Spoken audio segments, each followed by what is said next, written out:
फजर की नमाज के बाद मैं एक दिन गुजर रहा था, एक घर के सामने काफी लोग खड़े थे। मैंने पूछा क्या हुआ, तो कहने लगे कि फौतगी हो गई है। तो मैंने कहा कि उनका कोई बेटा नजर नहीं आ रहा। कहा तीनों बेटे तबलीग पे गए हुए हैं। मैंने कहा अच्छा, माँ की फिर अचानक तबीयत खराब हुई होगी, कोई हार्ट का मसला बन गया। कहा नहीं, माँ फालिज में मुब्तला थी। मैंने कहा फिर तो बहुत ज्यादती है कि माँ फालिज में मुब्तला और तीनों बेटे तबलीग पे गए। माँ को जरूरत है और बेटा जाके पीर के दरबार पर बैठा है। गौसे आजम भी हैं तो फैज नहीं मिलेगा। पहला मुर्शिद माँ है। मैं बार्सिलोना के एयरपोर्ट पे था, तो वहां कोई अपना हम जुबान मिल जाए बैरूनी दुनिया में तो बड़ा अच्छा लगता है। तो मुझे लगा कि साथ वाले बेंच पे कोई माँ बोली बोल रहा है, तो वो इंडियन पंजाब के लोग थे। कहा कि ये हमारा दोस्त है, इसको हम अलविदा करने आए। तो मैंने पूछा कितने अरसे बाद जा रहे हो? तो वो कहने लगा 27 साल 3 माह बाद। तो मुझे दिलचस्पी पैदा हुई, तो मैंने कहा कि इतना अरसा? कहा कि बस वो आया था और ऐसा उलझा, कागजात का मसला बन गया, अब अल्लाह ने बेहतरी किया तो अब जा रहा हूं। जब आया था उन फवाने शबाब था और अब तो बुढ़ापा उतर रहा है। और बड़े हसरत भरे अंदाज में कहने लगा पता नहीं मेरे घर वाले अब मुझे पहचानते भी हैं या कि नहीं। 27 साल 3 माह बाद जा रहा हूं, पता नहीं मेरे घर वाले अब मुझे पहचानते भी हैं या नहीं।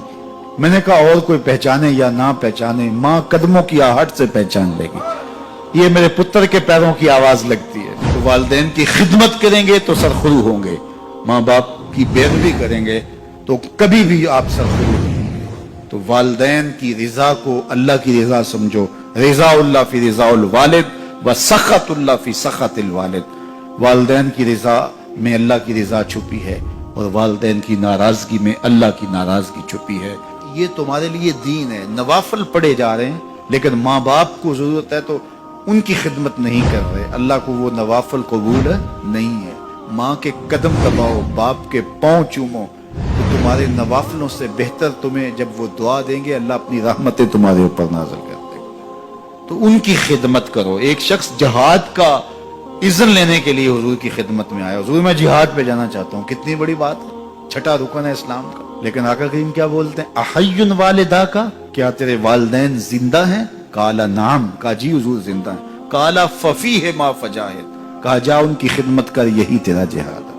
तो खुश नसीब वो हैं जो अपने माँ बाप की इज्जत करते हैं, उनके सामने अपने बाजू सुकेड़ के रखते हैं, उनके मामलात में, तर्ज जिंदगी में, उनके अंदाज़े मुआशरत में खुश रहते हैं और उन्हें राहत, आसानी और उनके लिए मोहब्बतें बिछाते हैं। तो अल्लाह ताला उनके लिए आसानियां पैदा करता है, रहमतें पैदा करता है। और अगर वालिदैन फौत हो गए हैं, इंतकाल कर गए हैं, तो आप कहें कि ये बातें हमने पहले सुनी होती तो बड़ा फायदा होता।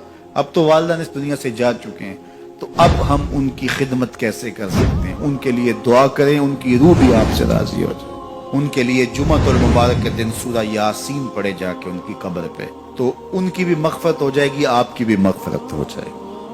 ये वालिदैन के साथ उसने सलूक का नतीजा है। वालिदैन की रिजा जोई हमेशा मलहूज रखो। जो खुश नसीब अपने वालिदैन को राजी रखे हुए हैं उन्हें मुबारक देता हूँ।